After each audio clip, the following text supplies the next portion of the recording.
Hello everyone, welcome to Cook and Tang. இன்னைக்கு நம்ம பார்க்க போற ரெசிபி ரொம்ப இன்ஸ்டன்ட் அண்ட் குவிக்கா செய்ய போற fire roasted tomato chutney. Tomatoes நம்ம இம்யூனிட்டி பூஸ்ட் பண்ணுறதுக்கு ரொம்பவே ஹெல்ப்ஃபுல்லாக இருக்கும். அது இல்லாமல் நம்ம பிளட்டை பியூரிஃபை பண்ணி ஒரு பியூர் ஆக்சிஜன் நம்ம ஹார்ட்டுக்கு சப்ளை பண்ணுறதுக்கு ரொம்பவே ஹெல்ப்ஃபுல்லாக இருக்கும். இதுக்கு தேவையான பொருட்கள் டொமேட்டோஸ் 4, சின்ன வெங்காயம் 5, பூண்டு பற்கள் 4,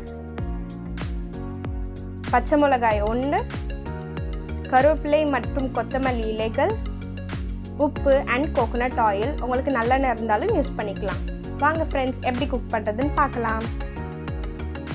இப்போது ஒரு டொமேட்டோவில் நம்ம ஒரு நைஃப்பில் அந்த காம்பில் இன்சர்ட் பண்ணிக்கோங்க. நைஃப் யூஸ் பண்ணுறதுனால உங்களுக்கு ஹீட் டிரான்ஸ்மிட் ஆகாது. ஸோ பெட்டர் நைஃபே யூஸ் பண்ணிக்கோங்க. அது நல்லா ஒரு பிளாக்கிஷ் கலர், அதோட ஸ்கின் ஃபுல்லாக நல்லா டோஸ்ட் ஆகிற வரைக்கும் நல்லா வெயிட் பண்ணுங்கள். இப்போது அது கொஞ்சம் ஆறுனதுக்கப்புறம் அது அவுட்டர் ஸ்கின்னை ரிமூவ் பண்ணிவிடுங்க. ரிமூவ் பண்ணி ஒரு பவுலில் வச்சுட்டு வாட்டரை ஊற்றி நல்லாவே வாஷ் பண்ணி வச்சுக்கோங்க. இப்போது அதோட காம்பை எடுத்துக்கோங்க. காம்பு எடுத்ததுக்கப்புறம் அதை கொஞ்சம் கட் பண்ணி வச்சுக்கோங்க. அது கொஞ்சம் ஸ்லிப்பரியாக இருக்கும், ஸோ பார்த்து கட் பண்ணுங்கள். இப்போ ஒரு மிக்சர் ஜாரில் நம்ம கட் பண்ணி வச்சுருக்க டொமேட்டோஸ், சின்ன வெங்காயம், பூண்டு, பச்சை மிளகாய், கொத்தமல்லி, கருவேப்பிலை,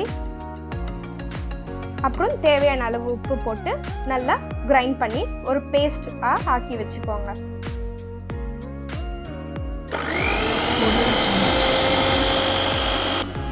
உங்களுக்கான ஒரு பியூட்டி டிப்ஸ். டொமேட்டோஸ் நம்ம ஸ்கின்னை ஹெல்த்தியாக வச்சுருக்க ரொம்பவே யூஸ்ஃபுல்லாக இருக்கும். அதோட பல்ப் நம்ம ஸ்கின்னில் ஆக்ட் பண்ணி நம்மளுக்கு ஒரு நல்ல பிரைட்னிங் அண்ட் நம்ம பிம்பிள்ஸ்க்கும் நல்ல ஒரு எஃபெக்ட் கொடுக்கும்.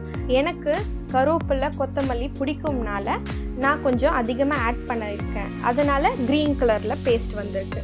உங்களுக்கு அது க்ரீன் கலர் இல்லாமல் கொஞ்சம் ரெட்டிஷ் கலர் வரணும்னா நீங்கள் அதை கம்மி பண்ணி போட்டுக்கோங்க.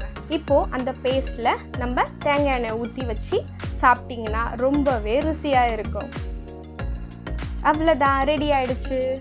உங்களுக்கு இந்த வீடியோ பிடிச்சிருந்துன்னா லைக் பண்ணுங்கள், ஷேர் பண்ணுங்கள், கமெண்ட் பண்ணுங்கள் அண்ட் மறக்காமல் குக் அண்ட் டேங் சேனலுக்கு சப்ஸ்கிரைப் பண்ணுங்கள். Thank you friends.